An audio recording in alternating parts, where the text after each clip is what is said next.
Valuation of intangible assets is important because intangible assets now account for over 87% of all company value.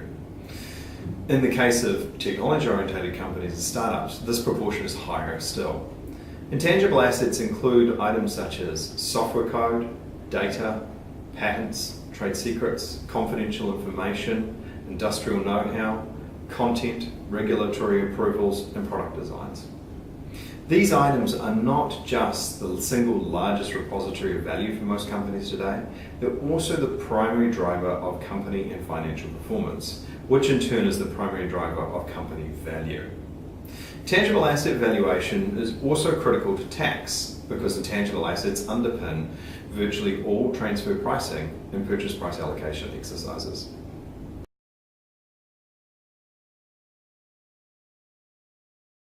Tangible asset valuation is challenging for a number of reasons.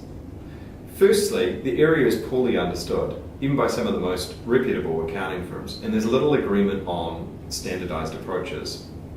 Secondly, it requires a very in-depth understanding of multiple diverse asset classes. These include things like patents, trade secrets, confidential information, know-how, and if you're not familiar with these, it's very hard to value those assets.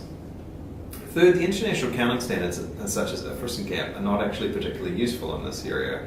Oftentimes they require that the assets are either lumped together under goodwill, or alternatively that they do not make the balance sheet at all, or third, that they are put on at cost. And the one thing you know for certain about an intangible asset is it is never worth cost. Fourth, the assets themselves are not physical, which makes inventory or stock taking of them challenging. Fifth, by definition, intangible assets are more or less unique and differentiated. And that means establishing a benchmark or a comparator is difficult, and there's oftentimes no liquid market to price seek against.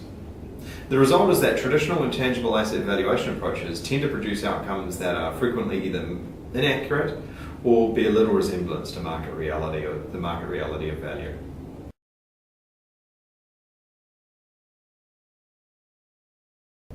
Everidge's approach to the valuation of intangible assets is different. Traditional accounting approaches focus primarily on discounted cash flows or cost bases. The problem with these approaches is that it focuses primarily on the numbers and it doesn't look at two other critical factors that are important to the valuation of intangible assets. And these are the quality of the underlying asset, which can have a huge impact on whether those numbers are actually generated. And finally, contextual or comparative factors. That is, many times intangible assets are worth different things to different people. Everidge uses a three-factor model. So we look at both quantitative, that is numbers-based, which is driven by a variety of different factors. Secondly, we look at the quality of the asset. Is this asset strong or weak? Is it a high-quality asset? Is it a low-quality asset? This is important because this will impact whether or not cash flows, etc., ultimately end up being generated or are sustainable over time. Third, we look at the contextual factors, and these are probably the most important factors.